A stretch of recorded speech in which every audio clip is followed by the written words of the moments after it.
Now, illegal firearms continue to be quite a big concern in South Africa.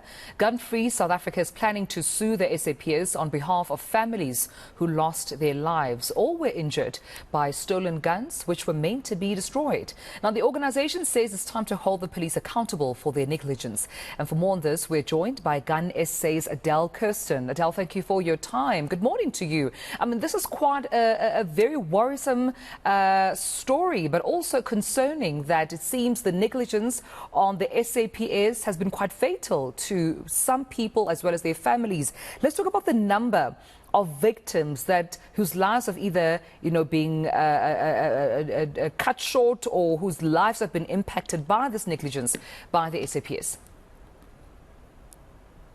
Good morning, Tumelo.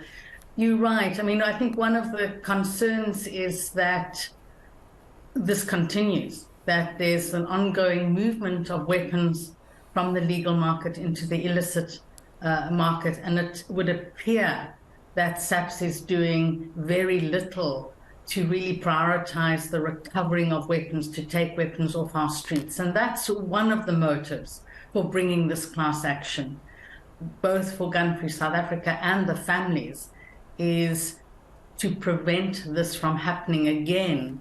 The whole firearms control system has to be strengthened. It has to be fixed. But the other is that families want some kind of compensation from the state for the pain and suffering and loss that they have had as a result of the actions of corrupt police officers that sold weapons and then distributed them into criminal hands. So what we are looking at the moment is we have a list of 261 victims. This is a SAPS document which was lodged in the Labour Court in 2017. So we have the names of 261 individuals, and 187 of these individuals were under the age of 18. They were 17 years and younger, and 67 of them were killed. And so currently we have 9 families out of this list of 261 who we've been able to identify and who've agreed to join us in the class.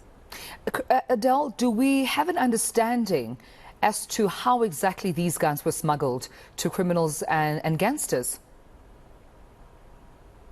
We have Prince Lou's statement, as well as his plea bargain. So this is in the public domain. These are court papers that are available. They form part of our founding affidavit and our annexures, where he goes into some detail about what they did. And if people want more information, the stuff is on our website now.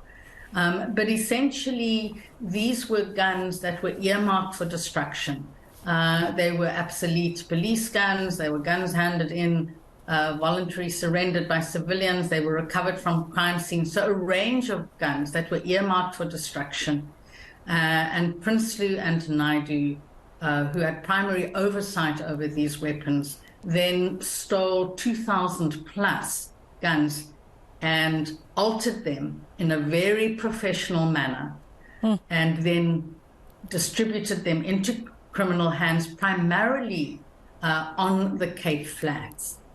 We have a ballistic expert who talks about the ways in which the changes to the firearms that Prince Lou made particular markings on the bullet casings, which enables one then to link a particular gun to a particular murder or attempted murder. So there's much more detail in our papers, but we are confident that we have sufficient information and evidence to hold the state to account and to argue that they are liable for these deaths and injury. And also, Adele, I understand that there are still more that are missing, or at least in circulation since 2016, which means that there are still many guns in our society that were meant to be destroyed, that are in the hands of criminals, that are continuing to kill and to injure many South Africans. Tumelo, absolutely. You are right on point on that. Over 1,000 guns were not recovered.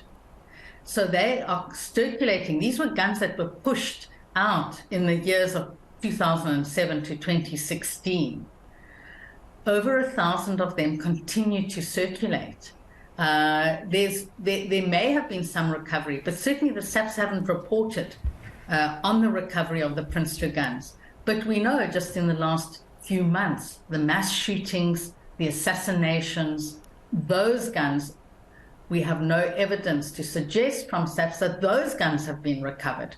And we work with many families, many mothers who've lost children to gun violence, who are sitting with open case dockets 8 years later. Those guns haven't been recovered.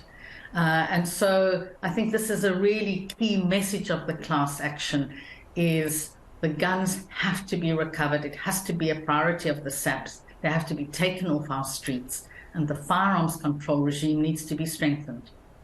Oh, we'll leave our conversation there. Thank you so much for joining us and highlighting this story for us. Quite concerning, even as citizens, to know that there are many guns roaming the streets that have, of course, been landed in the wrong hands, been smuggled to criminals and gangsters. And this, according to Gun Free Essays, Adele, Kirsten, at least saying that it's the negligence of the SAPS, and they need to be held accountable.